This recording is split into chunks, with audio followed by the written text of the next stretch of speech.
Hey, Joe. Stop it. Why?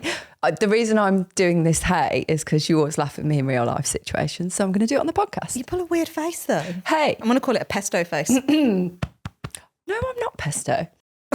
Hey, Joe. Hey, Vic. Something that I have noticed recently from conversations with some of our clients and also some of our not clients yet. Prospects is the word. About skepticism of business coaches. Oh, I liked the emphasis on business coaches there. Business coach. So, are we right to be skeptical? I'd be skeptical. I would too. And I was very skeptical before I entered this cultish world that we are living in right now. My honest view. Mm-hmm. This is true. I used to think, and I would be lying if I said it's not my default thought now. I can turn it around, but it's my default thought. If I want to learn about growing and scaling, and even if not scaling, if I just wanted to learn about how to make more money in my dog business so that I had more money, time, freedom, all the good stuff, I was and am incredibly skeptical about in-industry coaches. My gut reaction is to not believe that they are going to get me the outcome that I want. Where does that gut reaction come from? I don't know, being completely honest. So if we're talking about the dog industry right now, what, because of the state of it, I'm going to call it the state because it is a state, what are your reservations there? I think my reservations have always been there, which is ironic, really, considering that we are now those people offering the same service. But that's the reason we exist, because we don't feel like it exists at the moment. No, There's a big this gap. and this is, it's a hard one to talk about, isn't it? Because we can see people doing amazing things within that realm. We can also see it not being done. I don't even want to say it like it's not being done very well or as well, but it's just so different. And I feel like perhaps there isn't enough. Well, this is my perception of it anyway. I don't think there's enough breadth of knowledge outside of the industry. Yeah.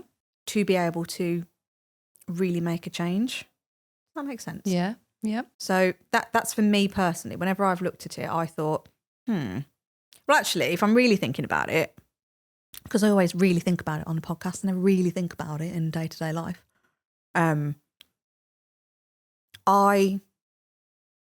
never saw anybody from a business coaching point of view doing anything that I felt inspired to copy, I suppose.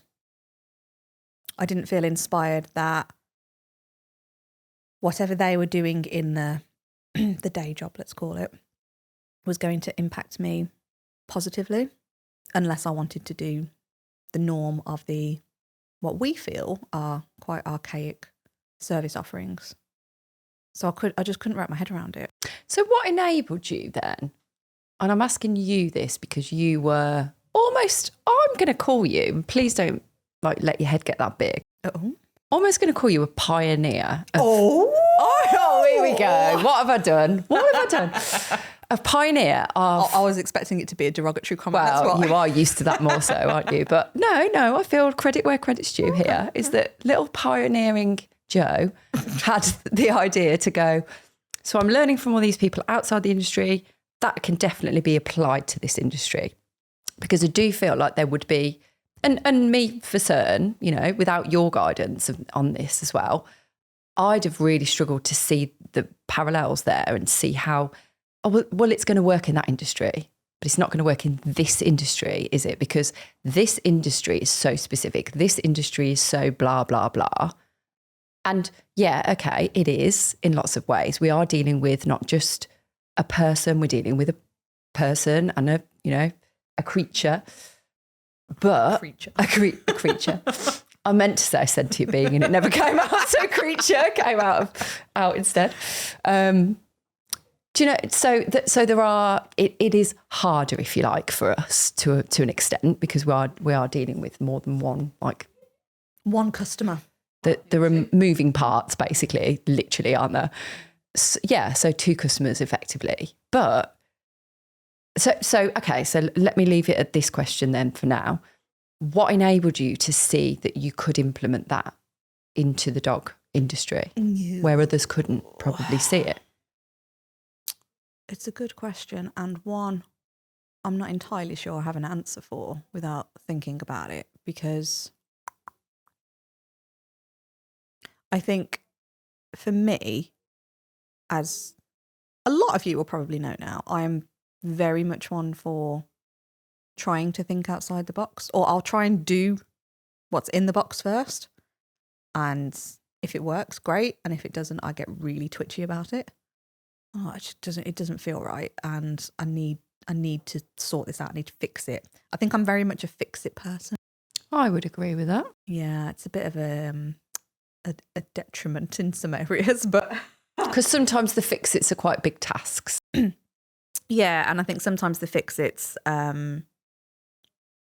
would probably fix themselves should more time be allowed. But as we know, I'm quite, hold on, no, like now, just do it now. So I'm learning, it's all a journey.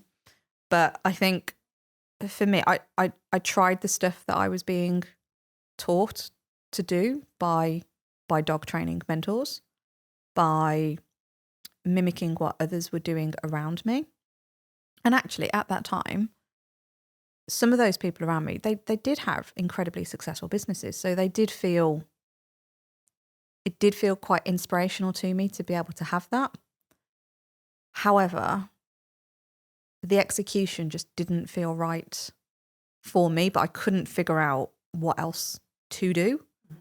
And I've always been one for learning and consuming knowledge. And yes, I did that to the nth degree with dog knowledge.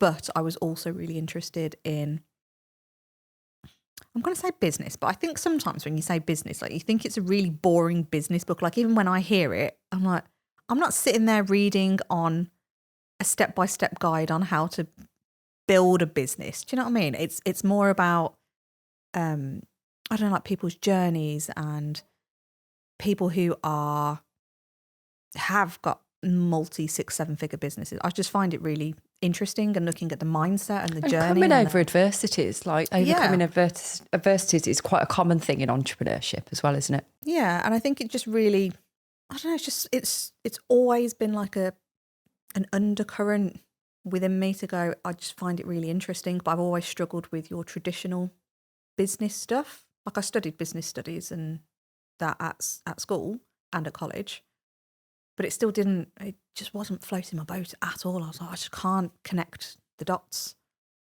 And when I've seen it work in other ways, and I like being inspired by people. And I've realised actually over these last 12 months, with all the work that we've been doing on our individual selves as well as the business, I've learned a lot about myself, in that I genuinely believe that my purpose is to inspire others and to inspire a change. And I think that has come from me learning and me doing and me testing and me trying, and never ever taking that first answer as a given. Like always trying to purposely find fault with it to see if it works. Because if it works, then there should be no fault. So it's almost like I'm going to be that annoying child that goes like, I want to try and break it. Because if I can break it, how easily can I break it?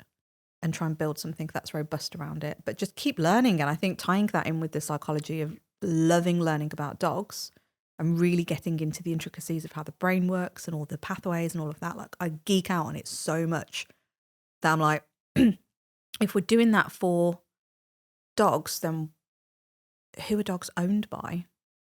Humans. And humans have these same, if not more, complicated brains. In fact, not even if not more. We have incredibly complicated brains. So that psychology has to apply to you as well as a human being. So I could be the best dog trainer in the world, but I'm never going to get my hands on a dog unless I can speak to a human. And for me, I actually realised that whilst I love dog training, I actually love coaching and teaching more. And I genuinely believe that that's why I was able to turn my business around and look at it in a different perspective, because I wasn't all in on the dogs. Interesting. And this is nice that now we've got the opportunity to delve into the psychology with the people that work with us now, because there's so much of that mindset that we need to work through, that we're almost, no offense everybody if you're working with us, but we're almost treating you like the dog. We've got to discover where that behavior comes from, where those actions come from, where those thoughts come from. And it's unpeeling the layers exactly as you would with a dog. So almost our role of working with dogs is transferred now to you guys that work with dogs. So if we can do our part to clear all of those blockers and help you free up your brain a bit, then effectively we're still helping the dogs. And that's why I love what we do now, because we haven't ever stepped away. Okay, we're now concentrating on business, if you like, but we haven't stepped away from it at all, because we know the work we do with trainers or whoever else comes on board with us is going to impact those dogs anyway, and the owners and all of that we used to do lots and lots of. So I love that. I want to also delve into the perception of, and I think this is true from what I hear and what I see, that a lot of business coaches are in it just to make loads of money. Ooh. What's your thoughts about that? Let's chat that through, because that comes from somewhere. It does come from somewhere. Where does it come from, and why do people think that? And there probably are. There's always unscrupulous people in industry, always. But I do think that it's a very, very small proportion of people that do. I agree.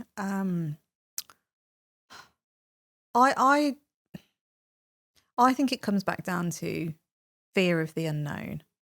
And I think there's a few things that can be kind of covered within that answer, because I think money is always going to be an objection in any way, shape or form. It does not matter the amount of it. It almost becomes a bit unimportant, because if you truly believe in the person that you're thinking of investing with and you believe in the outcome, then it's a nominal amount. It makes no difference. But I think because certainly British culture anyway, we are so scared to talk about money. We are so conditioned that if you haven't got it, you don't spend it. In fact, I was having a conversation with somebody today about how you can't possibly make a large investment up front. It should be very much like the builder's trade, whereby you put a deposit down and then you pay in increments, or you pay at the end of the service. And I respectfully disagreed with her. And I was like, actually, I really wish builders would charge up front.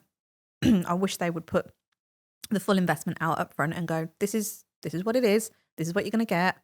And for me personally, it would feel more of a professional service than this little bit of, like, oh, do you want to do a bit of cash in hand so I don't have to pay the bit? Like, it just feels really underhand all the time on everything. And I think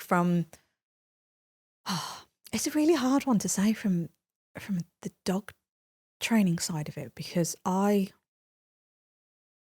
don't know where my belief came from that I didn't think it was the right way for me to go, because I didn't feel like I was going to get the outcome that I wanted.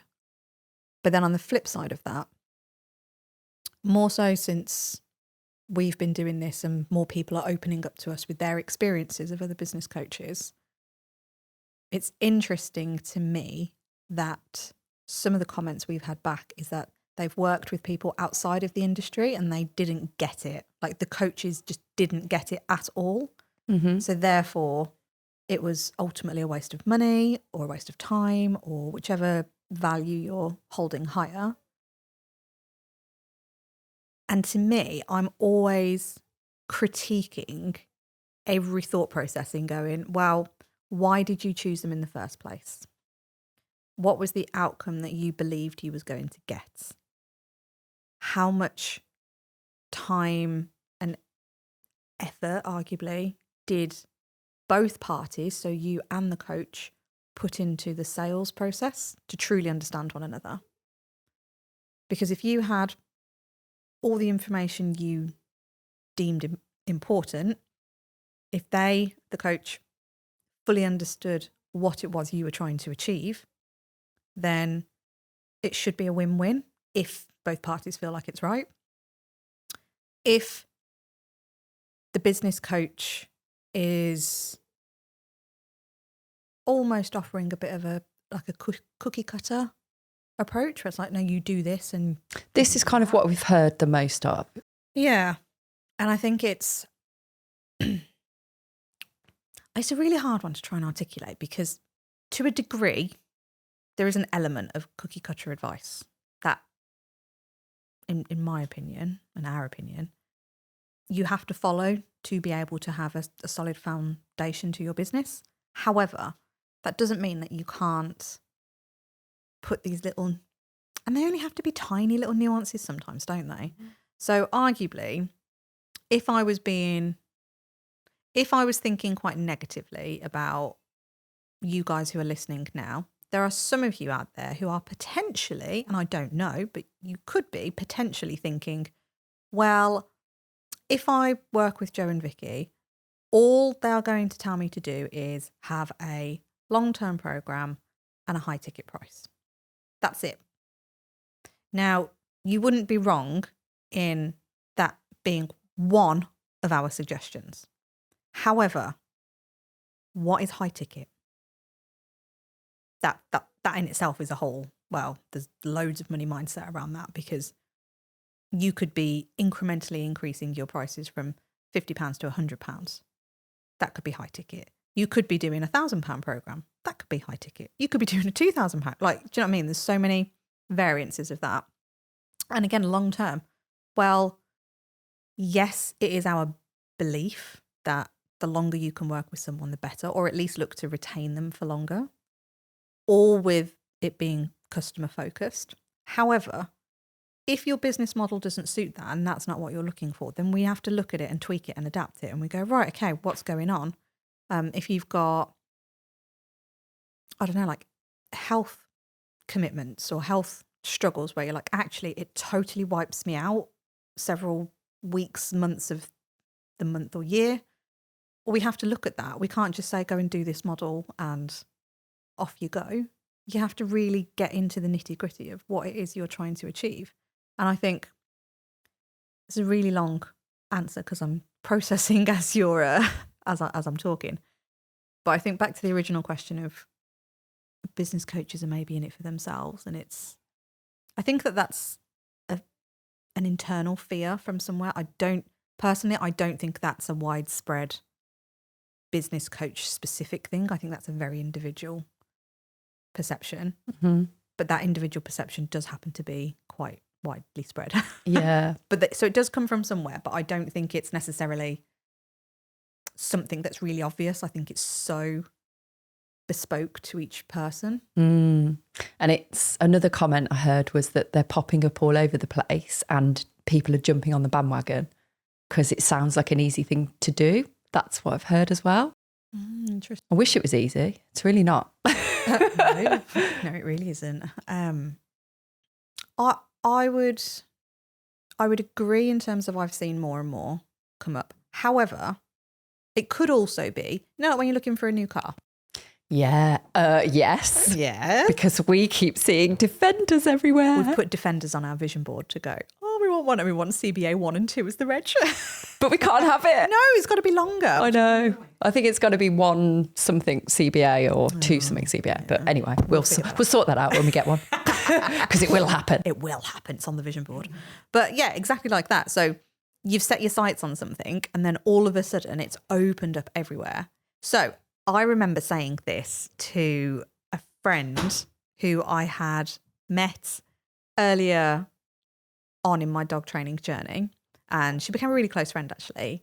And she was doing loads and loads of different things. And I was going, I'm in the early stages of starting my business. I don't think there's anybody in my area that's doing dog training. And she was like, are you kidding me? I was like, no, I really don't think there's anybody there. I've only found one. She's like, there'll be more than one. I was like, no, I don't think there is. I think I've actually found like the perfect niche. But it's because I was brand new. I didn't know anything about it. And then, oh, lo and behold, I'm like, oh, yeah, there's one there. There's one there. There's one there. But it's because my brain hadn't opened up to the concept that this is a thing that you can do. Does that make sense? Yeah, no, it does. So I do wonder if there's actually a mix of, are people popping up, or have they always been there and now you're just aware of it? So yes, my view is that I think there's a bit of both. I think there is a case of the awareness opens, but I do actually think that thought is right. I do think more and more are popping up, but I do think it's very closely related to you're aware of it as well. I don't think you can have one without the other. And with regards to people popping up thinking it's, I don't know, or it's that viewpoint again of somebody else, isn't it? Looking at it going, oh, that's an easy thing to do. That's an easy way to make money. But I'm going to bring that back down to going, that is something to do with your negative mindset around that. Mm-hmm. And I would also be lying if I didn't have this thought several years ago when I was investing in my own personal development and my own business mentors, etc. I had that thought at that time going, oh, look how much money you can charge for a room full of people here. And I'd sit there and I'd count all the heads and go, oh my God, if this had cost me like, I don't know, like £1,000 or something to be there, and there's 15 people in the room, I'm like, fuck, you've just made 15 grand from this one day or this one course or whatever it is. And that was how I would think.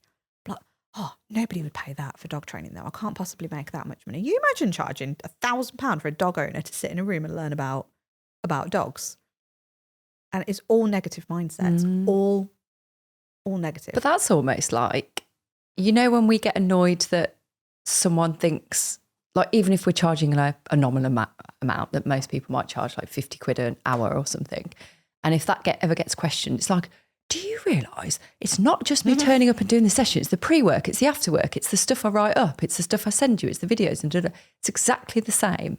So when you're counting up those people in the room, look how much prep has gone into that. Look how much knowledge they've had to consume. Look how much money they've spent on learning.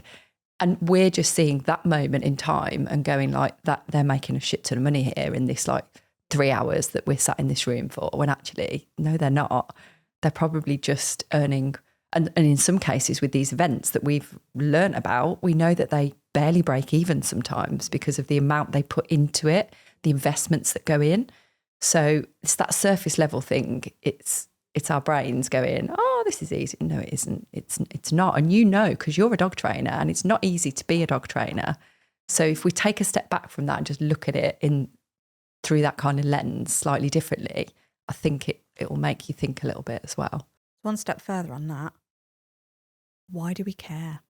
Well, exactly. Why do we care? I don't know. Why is it a problem if, so take you and I, if we had our separate dog training businesses again, 30, 25 minutes away from each other, what does it matter if you're earning £2,000 a month and you're happy and that affords you the life that you want to live, like a comfortable life, if not a little bit more than comfortable, and everything's fine and dandy, you're happy, you're fulfilled. Do you know what I mean? Like everything is, like 9, 10 out of 10, a good majority of the time. And if I am 25 minutes away and let's say I'm earning 10 grand a month, but my bills are a lot higher and we don't lead any other different lifestyle aside from the fact that the bills that need paying are substantially different.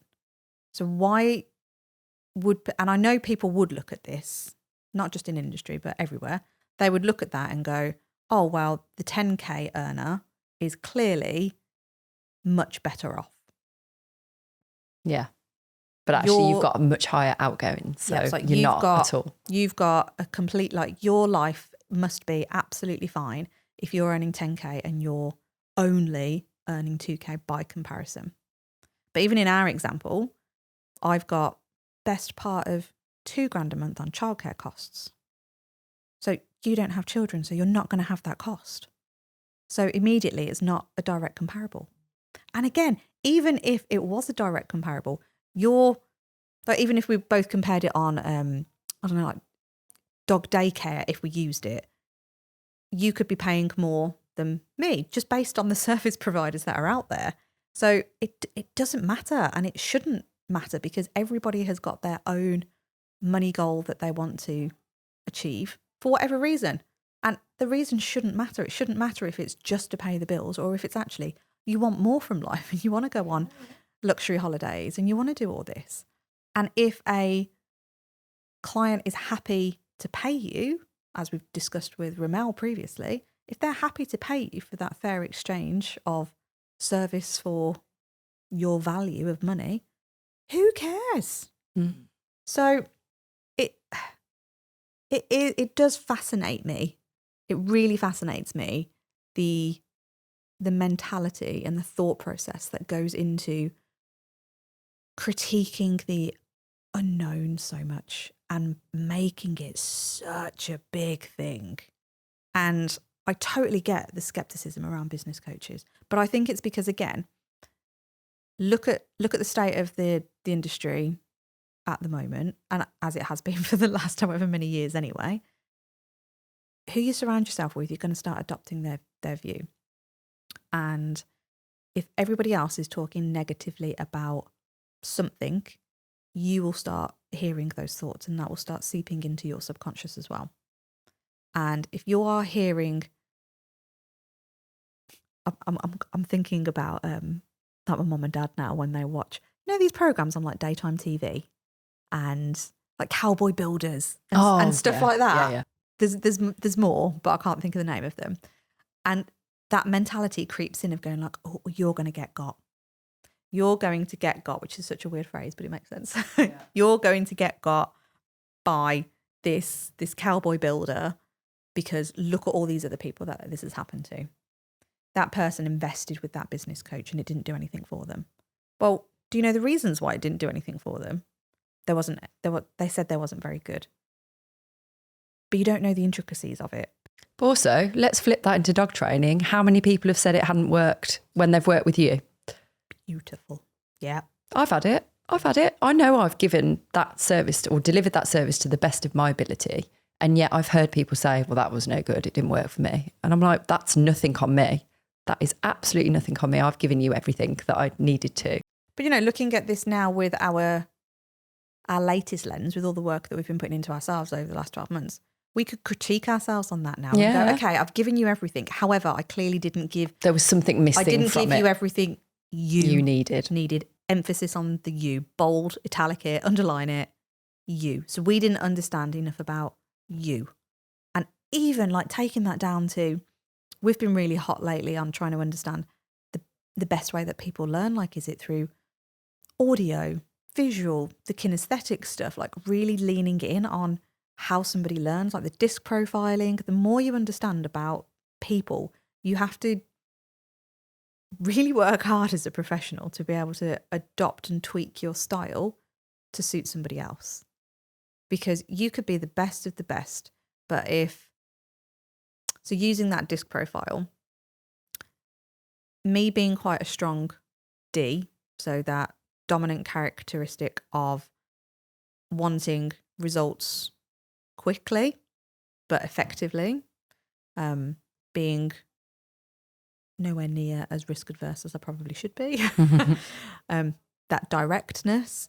If I'm then talking to a C profile, who is somebody like an accountant, somebody like where they want the real nitty gritty detail, and all I'm doing is talking to them big picture thinking, like the theory stuff, the whole, oh yeah, look, this is why you do that. And you're almost seeing 10 steps ahead. If I'm talking to a real detail person, I've lost them. So in my head, I'm going, I've given you everything. Like, I've given you the best that I can give. I've given you like all the information, but it's not been received. So it's not my fault. Well, it is, because I've not understood their learning profile, but it's not their fault that it hasn't worked either, because I haven't spoken to them in a way that they needed speaking to. So we make all of these assumptions that somebody is shit, like a business coach was a piss poor decision for that person, but you don't know the circumstances that surrounded it. The same way you're never going to understand the circumstances that surround your dog owners unless you start to take time in really understanding it. And talking of personalities and DISC and all that, let's face it, there's going to be people that people just don't gel with anyway. And this is the reason, again, why we do the podcast, so that people can get to know us before they even work with us. And in a lot of cases, you've got to look at how much access somebody has to someone before they make that decision. If it's just a 15-minute discovery call, which in a lot of cases it probably is that enough for somebody to make a decision, an informed decision that is going to potentially affect their life in a big way, especially if they've put a big investment in it as well? So I think, again, from like the episode we've done on free value, like it's there for lots of reasons, but that's one of them, is to make sure that people have enough information they need about us to be able to make that decision really easily. And this is one of the things that we kind of pride ourselves on, is that when people do approach us to work with us, they pretty much know the answers to most of the questions they've got anyway, because of all the stuff we talk about. And because sat here now having this chat, and we were talking to some people earlier about this actually, we do it in such a way whereby we're just being us, and we're not hiding anything. We're not trying to put on a persona that isn't real, because we don't see the point in that. Because what we don't want to do is then go, hi, when you're working with us, and have a completely different like point of view. So I think it's really important to recognise that just because one business coach did something in a way where it didn't really like align with you, doesn't mean to say that another one won't. Again, exactly like dog trainers. There are millions of dog trainers out there. There's only the one for you. You have to find them, or they have to find you, or you have to find each other in a way whereby it works for you. So this is that fear around like the saturation. God, that's a word we hear a lot as well, isn't it? My area is saturated. Okay, well, it probably is, but it probably isn't, because not all those people are going to be the right people for everyone anyway. And actually, if you're looking at it with a bit of a positive mindset twist, surely a saturated market shows that there's a market. There's a need for it. If you've got people popping up all the time and you've got more and more CPD providers out there, to me, that's a good thing. That's a good indication that the market is growing. Yeah. Actually, yeah, that's a good point. So if people were leaving it all the time, and they'd be like, why would I want to go in? Which they are leaving it because of the reasons like we've gone into before. Even kind of compare it to like the high street at the moment. Like the high street is pretty much dwindling, isn't it? Everything's shifting to online. It's been a slowish turn, but definitely increased more recently. So arguably you'd go, why would I now want to open up a clothes shop or something on the high street when everybody's turning to online? It doesn't make sense. But the more people that are going into the industry, are like, yeah, I want a piece of that. Just makes sense. Yeah. Although, let's flip it another way. You've got a lack of activity on the high street, but there's like when we go and train those dogs in that retail park, you've got a real hub of activity in places like that with a retail park. So actually, is it the fact that it's not as accessible on the high street? Is it the fact that, do you know, when you have to park up miles away and walk to a shop and you've got something heavy, or, you know, it's a bit of a nightmare to get? That's why retail parks do really well, because you can just park, get your thing, go back to your car easily. And actually, I do think that, you know, we talk about human connection, and the digital age kind of loses that ability to speak to a human and have that human connection. I feel like that about the high street as well, because I like touching clothes. I like picking them up. I like putting them against me. I like getting a feel for, so what was I thinking about the other day? I was like, I don't just want to buy it online, because I actually want to physically see it and feel it and know it's the right thing. I can't even remember what it was now. But maybe, just maybe, that there's that diversification of like, okay, the high street might not be working anymore, but actually these things are needed, but in a slightly different way. And so for the people that do have a shop, they might be like, oh, do you know what? I love that, because they've actually got a shop and you can't see a lot of stuff these days. So it always kind of swings both ways, really, doesn't it? I think, with these things. And for me, this boils back down to the specific business strategy that's needed for each individual business. Because there could be some businesses out there that continue with that high street example that would absolutely thrive on a high street. Absolutely thrive. Card shops and phone shops, let's face it. But do you know what I mean? Like there's always going to be little nuances. And I think from a business coaching perspective, it depends on what you're looking for your business. So if you've got your strategy absolutely nailed and you know exactly what you need to do, then the next mentor step, if you will be very, very bespoke to you. So for us, we've taken a shift in our mentor for the next 12 months because we've got our plan. We now need to execute it, and we need to execute it in a certain way. So we've needed a different mentor. So we've switched. And that's why we know that that's going to work, because we've got the plan. And that doesn't mean the other mentor wasn't great, because they were absolutely... They're great. They've helped served that purpose. Yep, they've served and now that we've purpose. got to that one. To get to that. We'll no doubt go back at a later stage in business. But for right now, the next logical step is to invest in this new mentor, which is going to help us in the area of building our online presence further than the basics. Like this is like the advanced stuff. But if we'd have gone to that person first, he would have been a rubbish mentor because we wasn't ready for it. The business wasn't ready for that type of growth. It wasn't ready for that because there was no plan. We didn't have the plan in place. So we needed to get the plan figured out and laid out first before you then start executing it. And then you go, right, I need help on that bit. Who's best to bring in and support me on that? And you can obviously invest in the most expensive mentor ever, which is yourself. Because you're going to get it wrong. You will get it wrong. It'll be a very expensive mistake because if it's not expensive in terms of money, it's expensive in terms of time. And if we're all in this business to try and give ourselves more time, give ourselves more freedom, give ourselves the ability to do what we're going to do. So I do not want to waste my time getting it wrong, is how I look at it. So I will make the money investment and the time investment initially in the areas that I know full well are going to help me move to that next step. But this is where you have to take ownership for you as an individual, for you as the business owner. Detach yourself from the two. You and the business are two separate entities, and look at what is right for the business. Like what is going to take the business to the next level. And that's where you have to really start thinking, well, what is that next step? And if you don't know that, then look for a business coach that's going to help you with strategy. If you know what your plan is and you know that everything is working really well, but you want more, you really just want to go down like Google Ads inquiries because you're happy with your model, you're happy with how you're delivering things, you're happy with the price point. Do you know what I mean? Like you're generally happy, but you just want some more leads in, then go to an expert and invest in ads potentially, if that's what you want.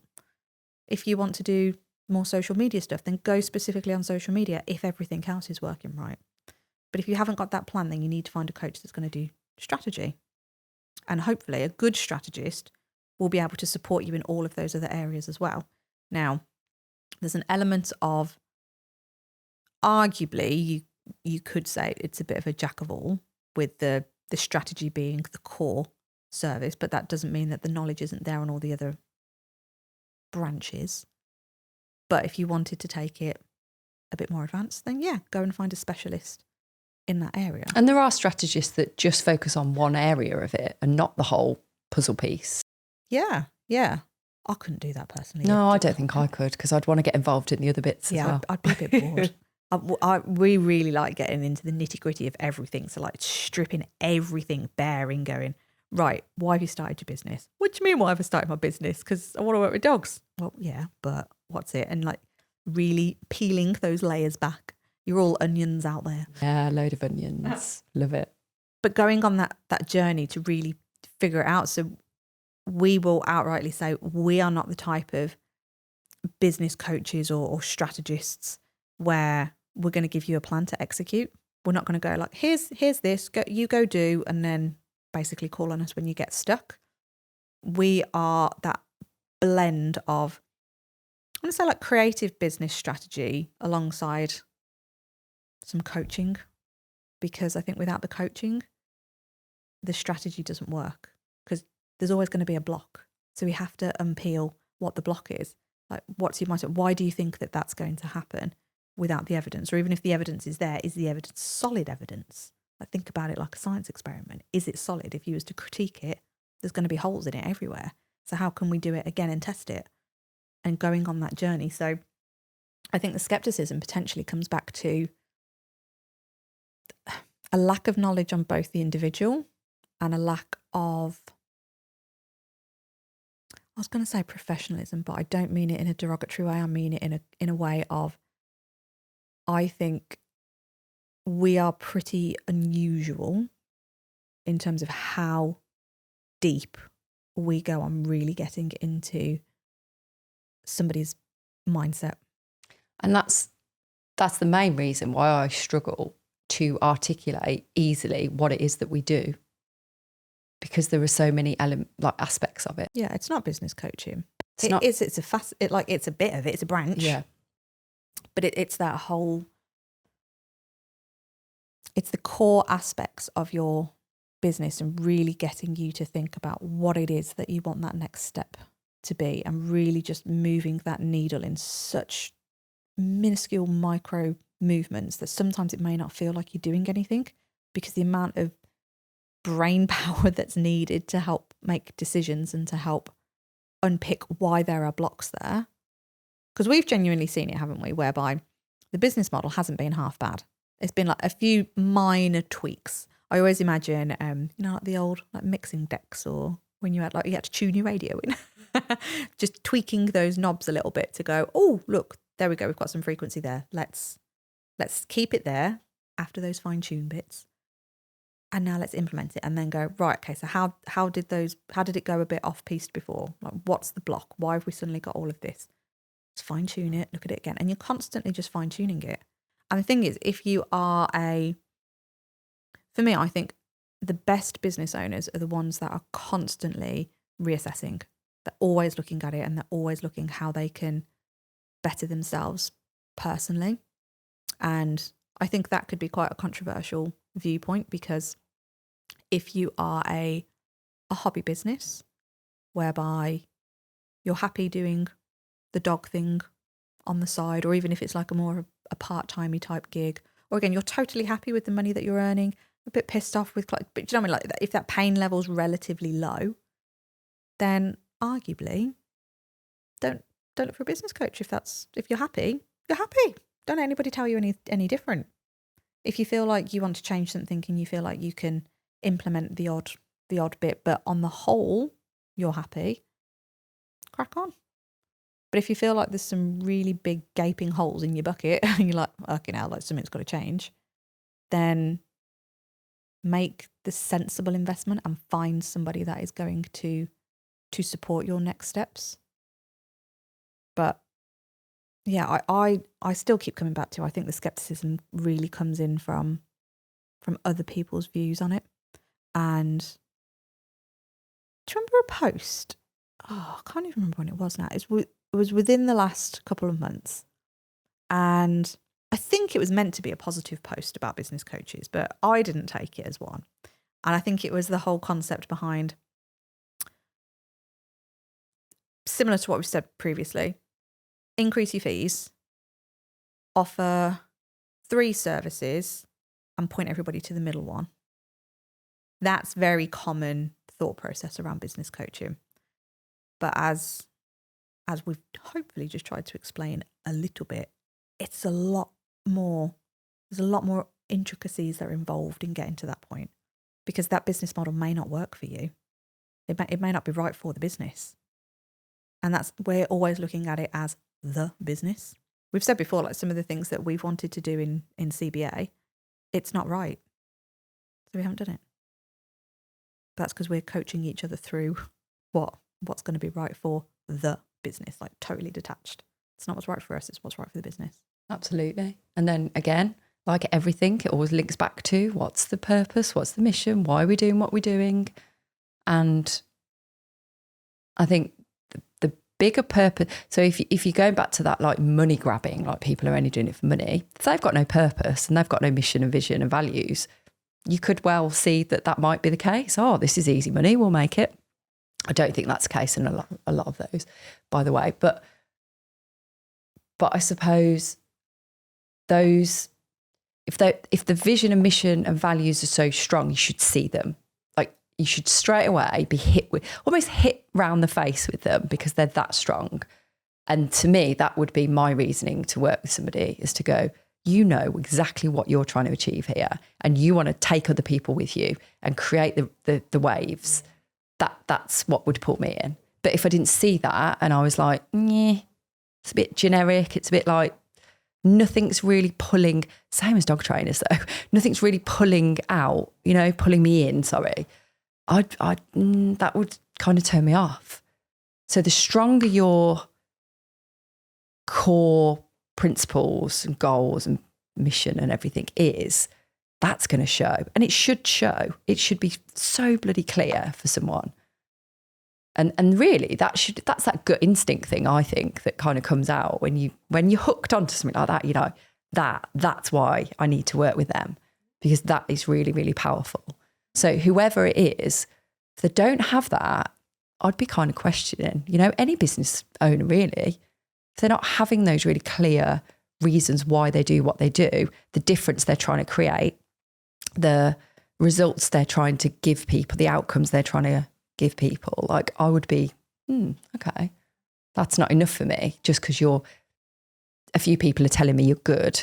Like I want something more than that. I want my heart to like really be in this. And that's what you want your clients to think when you're a dog trainer. I don't want to go anywhere else. I want her or him. That's who I need to go to. And there's no questions asked.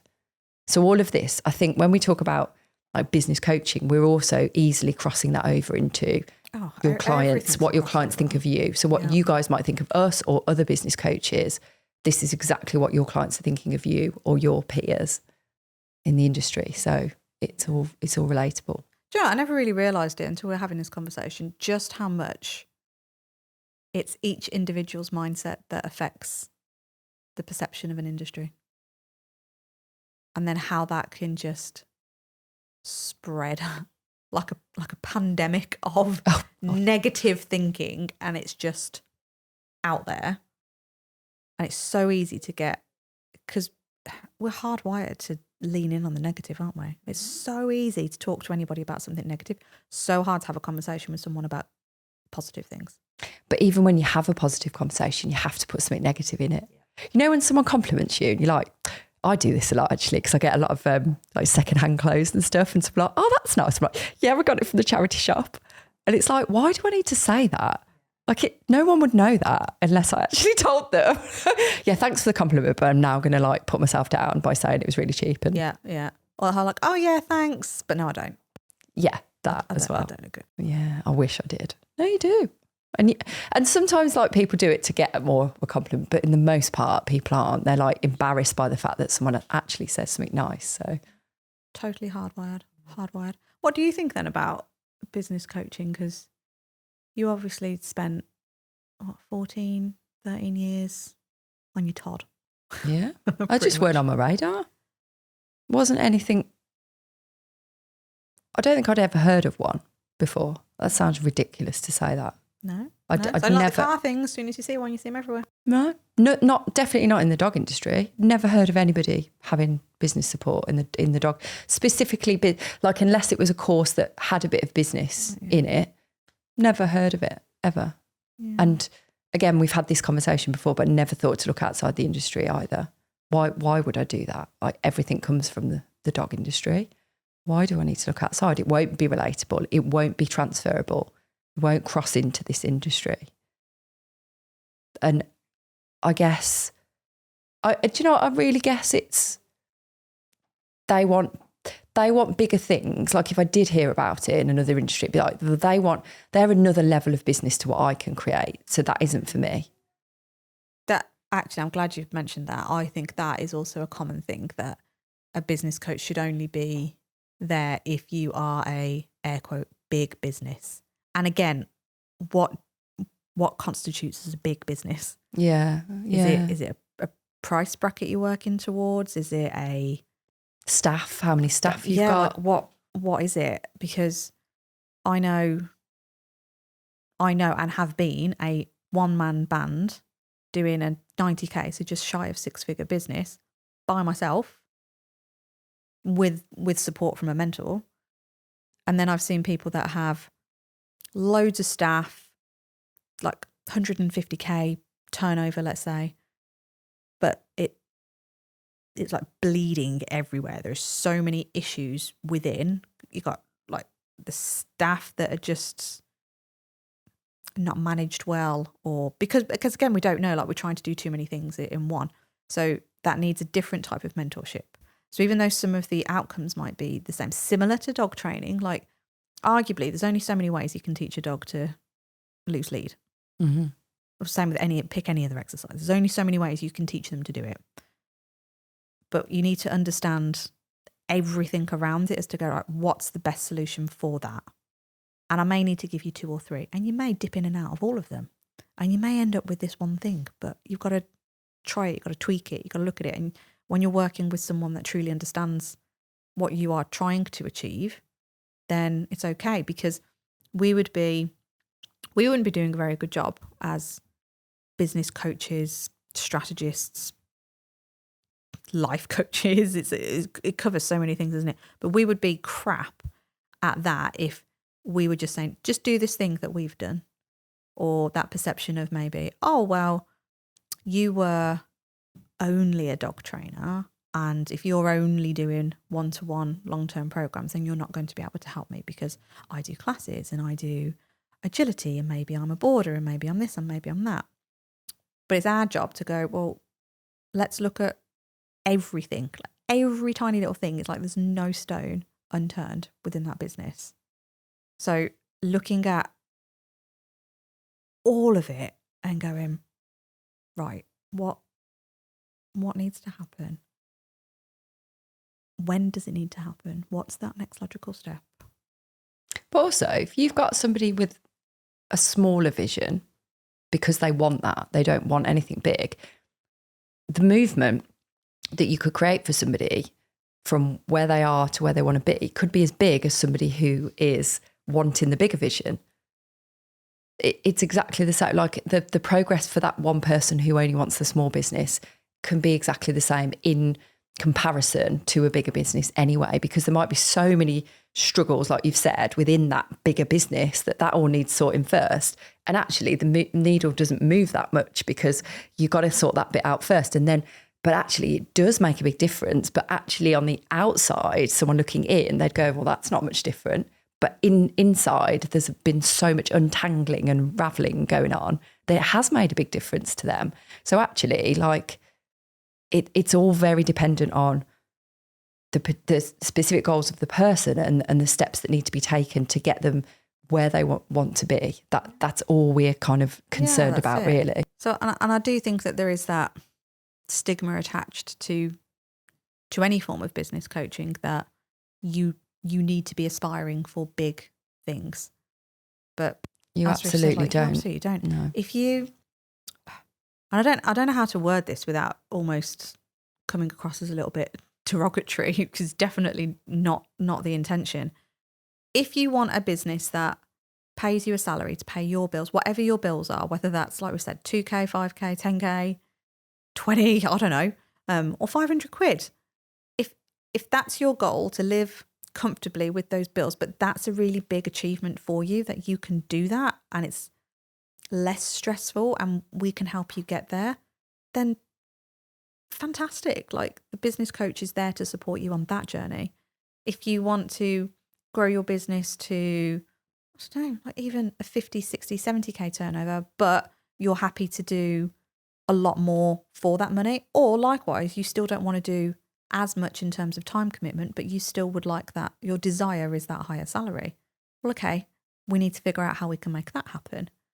So the mindset that I think sometimes the figures maybe overtake people's thought process. Yeah, could be, yeah.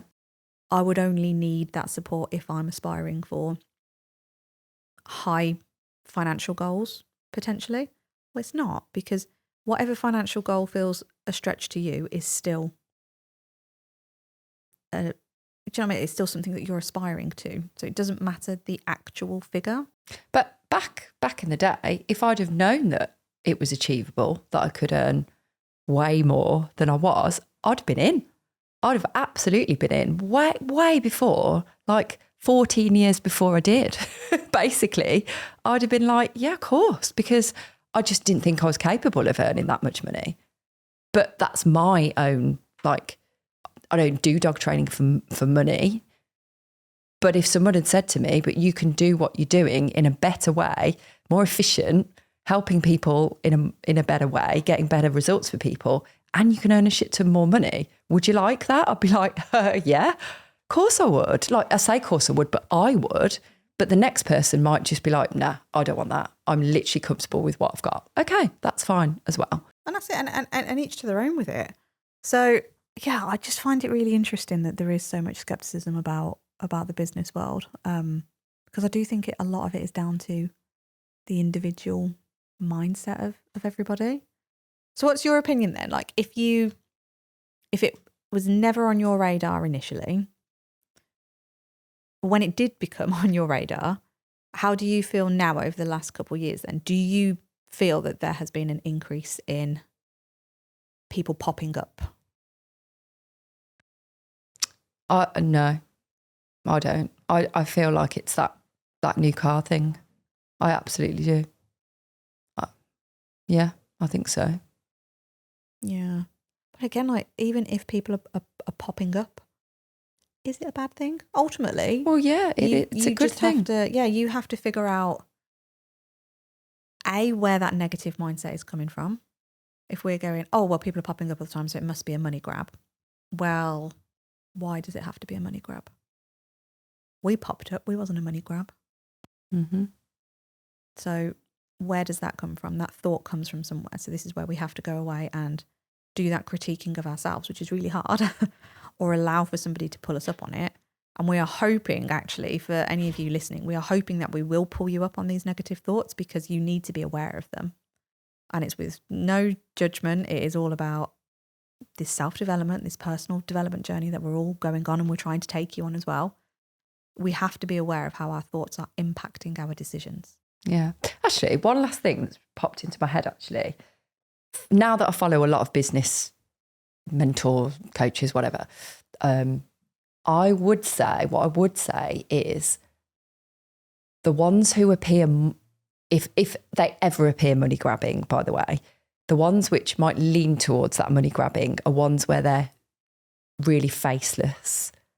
Do you know, when you don't see them very much, you know, when you don't see a physical person, you don't see pictures of them, you don't see anything about their life, that to me, I'm suspicious of that, because I know the benefits of all of those things. And that if someone is genuinely, again, wanting to make an impact and wanting to do the right thing, they'd want to shout about it, and they'd want people to see them and get to know them and all that kind of stuff. So that is something I would say, is that and this is just my opinion on it, but I would say that if you don't see much behind the business, like the business frontage, then I might be a little bit like, okay, that would make me skeptical, actually. I'd want to see more stuff. Yeah. Do you know what? You've just reminded me of another thing I'd seen. And I think this is quite a common thought as well. Maybe not as common. I don't know. If you can't find a business on Companies House. Oh, yeah. Now, knowing what we know now about wealth creation and trying to really protect your assets and future-proof and everything, there are a lot. If you're a savvy business owner, let's say, and this is, I don't even think this is a podcast episode. I think this is almost like a 6-month program in itself on wealth creation. However, if you've got a super savvy business owner and you would like to think that actually they are business coaches, because they will also be consuming this knowledge and applying it in their own life, that company may not seemingly appear on Companies House because maybe they've got an offshore account. And then, oh my God, all the negativity. Offshore, it must be a scam. Yeah. All that stuff comes in.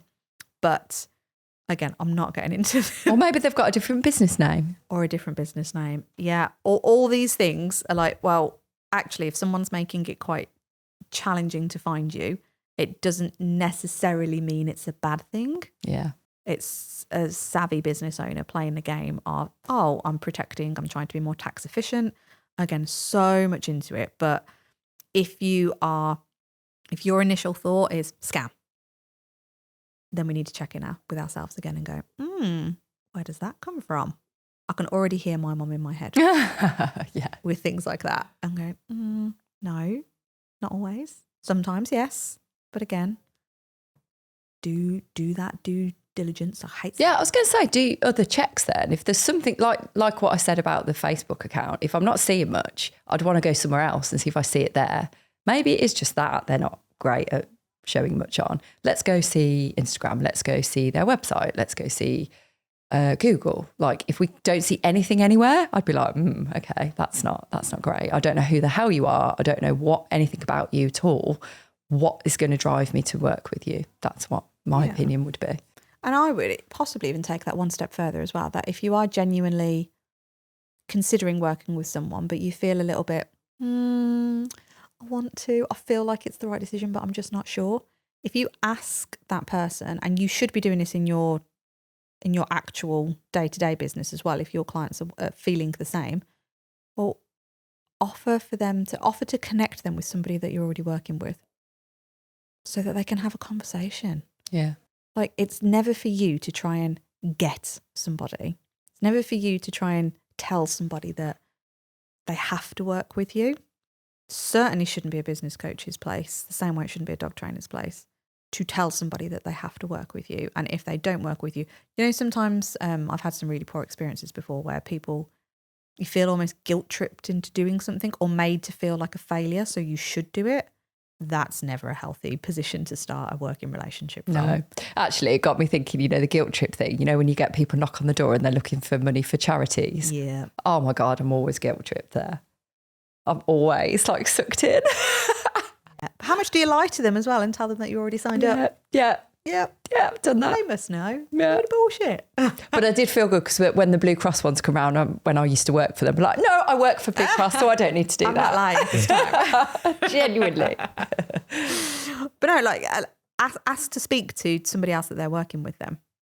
If you've got nothing to hide, which hopefully you haven't, and if you genuinely believe in your product or service, then absolutely, you should be able to go and speak to someone. And actually, your existing client base or past clients theoretically should also have no issue in talking to somebody else because they would have received an amazing service from you. So there's so many ways you can go and check in on someone to make sure that it's the right fit for you, and take the right amount of time to make that decision as well. The more you understand your own profiles as well. So if you've not heard it yet, go back and listen to the DISC episode we did with Andy. It's an incredible starting point to start figuring out how you do things and the way that you act on things, because you'll then go, oh, look, I can make quick decisions. I don't need to go away and think about it, because there's nothing worse. Like if you turn around to me now and went, oh, well, we need to think about working with that man. I was like, I can't do it. Like I've already made my mind up. I'm either in or I'm out, and that's just how I operate. Whereas for you need a bit more processing time. It's gotten a lot shorter, but you still need that processing time. So even just by being aware of it, play to your strengths and go, right, if I'm happy to make a decision quickly, I'm in. I'm not going to allow myself to feel remorseful over something because that's the decision I made, or that's how I look at it. But again, for you would theoretically not feel as remorseful as I potentially could because you've considered the decision a lot more. So lean in on it, go speak to people, go find out what works for you, figure out what specifically you need help with regards to your business. Is it the whole plan? Is it figuring out like, I don't know where to start, I don't know what to do? Go and find somebody that does strategy. Yeah. If you need specific help on social media, go and find a specific social media coach. Even better, if you think that your area of expertise is Facebook, go to a Facebook social media expert. So you can always keep refining it and test it and try different things and work with different people and just keep absorbing and learning as much as you can.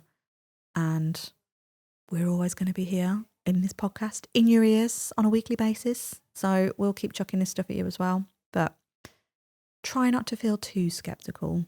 Check in with yourself and ask where that thought comes from. Good advice. Yes.